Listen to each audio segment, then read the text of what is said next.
Mapenzi ya Zuchu pamoja na Mama Dangote yanaendelea kupamba moto kadri siku zinavyozidi kwenda, kwa sababu kuna mambo mengi ambayo yanayoendelea na wengi wao wanatamani kuweza kuhakikisha kila kitu kinakwenda kuwa sawa, kwani kuna mambo mengi ambayo bibi ya Zuchu amekuwa akiyatenda katika familia ya bwana mkubwa Diamond Platnumz, na wengi wao walitamani kuweza kupata fursa hiyo, lakini ilikuwa ni ngumu sana kwa upande wao, kwa sababu kuna mambo mengi ambayo yanayoendelea na wengi wao walitamani kuweza kujua mengi zaidi kwenye kila hatua ya maisha ambayo wanayopiga. Lakini ndo kama hivyo, mambo ambavyo yanavyozidi kuenda mbele ndivyo mambo ambavyo yanavyozidi kuwa katika mikakati na misingi ambayo haijasimama imara, na wengi wao waliweza kuhakikisha kila linalokuwa sawa katika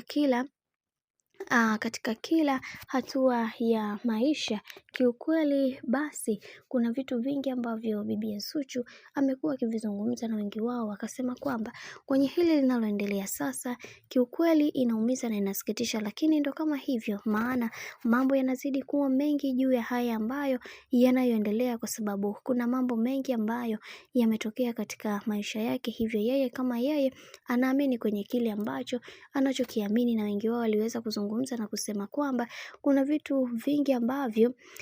vimeweza kutokea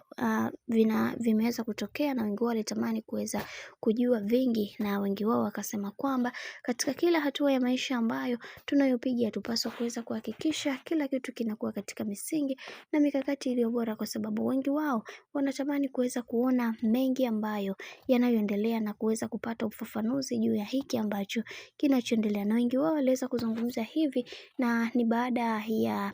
bwana mkubwa Diamond Platnumz kuweza kukili na kusema kwamba hataweza kumwacha Zuchu kamwe, hata watu wamseme vipi, kwani atakuwa sambamba naye katika kila hatua ya maisha ambayo anayoipiga.